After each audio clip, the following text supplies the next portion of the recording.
Spider-Man has got a plethora of upcoming projects such as shows and films, and to be honest with you, we are really spoiled as fans. But on a scale of anticipation, where do these projects rank? Well, I'm about to give you my ranking right now.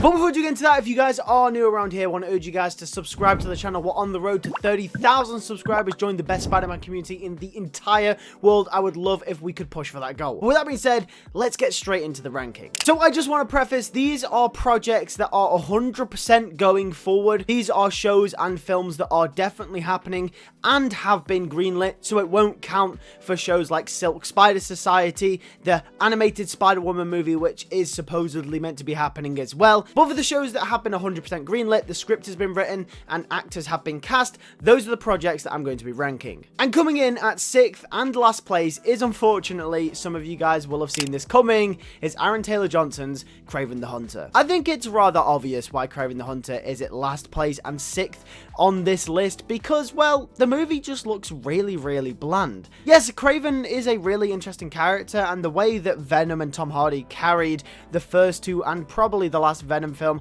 could happen here with Aaron Taylor Johnson as Kraven, but I very much doubt it. The movie looks bland, it looks uninteresting, and the actors look like they don't even want to be there. Yeah, Russell Crowe's been hyping this movie up, but really I think that's just PR. This movie looks really disinteresting, and I don't even think I'm going to see it in cinema. I think the only reason why I'll go to see it day one is because I guess I'll make a video on it. And that's about the only reason I'll go. Coming in at 5th place is, unfortunately, actually Venom 3. Now, from 5th place all the way up until 1st, it was actually quite close. It was like 1st to 5th was like in this sort of bracket, and then Kraven the Hunter was like all the way down there. But Venom 3, I'm actually quite excited for it. I think the trailer looks like the movie is going to be absolutely chaos and nothing less. And I absolutely love that. I think the Venom movies know exactly what they are meant to be. They're not meant to be taken seriously. They're a bit of brain rot, a little bit of dopamine, you know, it's just one of those films that is gonna be chaotic, fun,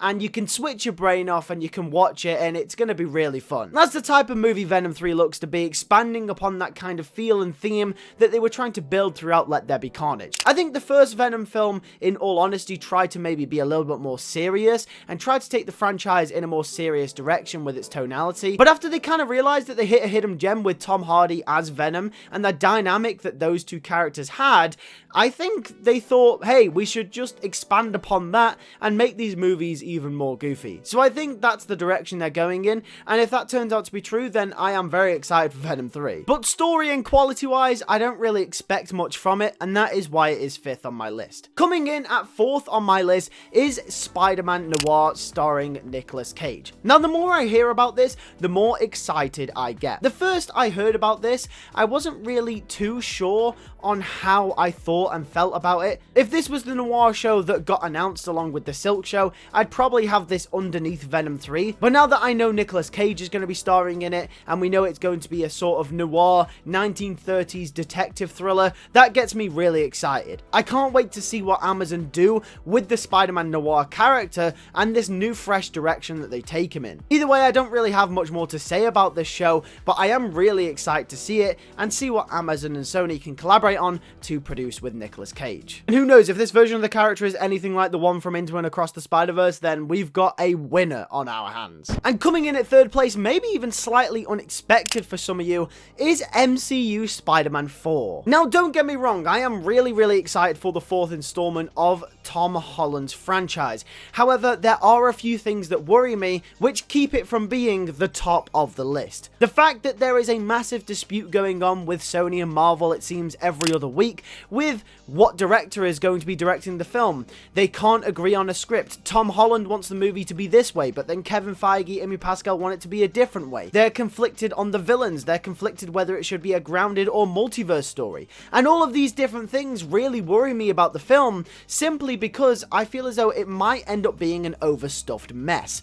With Kevin Feige, Tom Holland, and the Marvel camp wanting to keep the film sort of in the Kingpin, more grounded, more kind of crime area of the Marvel Cinematic Universe, whereas Sony maybe want it to be more multiversal, hinging off the success of Spider-Man No Way Home. And these two things are very different, and when you try to tonally mix them into the same movie, it just could create a huge mess. Something akin to how The Amazing Spider-Man 2 came out. So yeah, Spider-Man 4 usually would be top of my list, but because of these reasons, it just isn't. And I am really fearful that this movie is going to be an absolute stinker. I really hope it's good, and I hope Tom Holland convinces Sony and Marvel to come to some sort of agreement to make a film that the fans will love, but you just never know with Sony. And that just leaves both of my top 2 spots now. I just want to put a disclaimer out. It was really hard to decide between which can go first and which should go second. Bear in mind, this is purely my opinion, and this is what I am excited for the most. And coming in at second place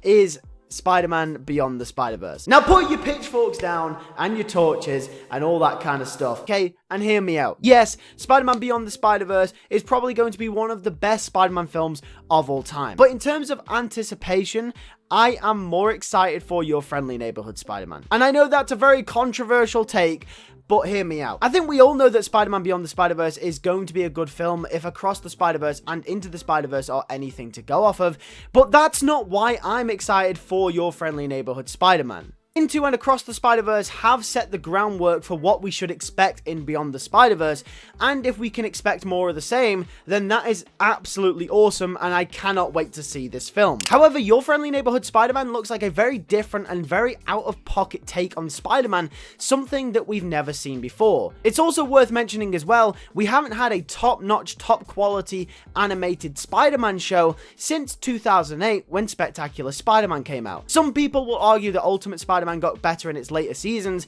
but in terms of the quality that Spectacular brung, we haven't had anything like that since then. And personally for me, and I know a bunch of you guys will agree with me as well, is that I think personally, Spider-Man works 10 times better in television. Because the nature of the very depth of Spider-Man himself and his side characters and all the stories surrounding him works so much better in a TV format because it gives you much more time to explore some of those stories. Whereas a film can't do that and has to be very selective about the stories that it tells and the characters that it includes. So the idea and the prospect of having a top quality Spider-Man show like Spectacular Spider-Man excites me more than Beyond the Spider-Verse. Plus, we already know Beyond the Spider-Verse is gonna slap, and we kind of already know what that film is gonna look like. But with Your Friendly Neighborhood Spider-Man, we don't, which excites me more. So, in terms of anticipation, Your Friendly Neighborhood Spider-Man is at the top of this list, and very closely behind is Beyond the Spider-Verse. Trust me, I flip-flopped like 10 times before I recorded this video. But either way, I want to know your anticipation down below in the comment section. Out of all these projects that I've listed,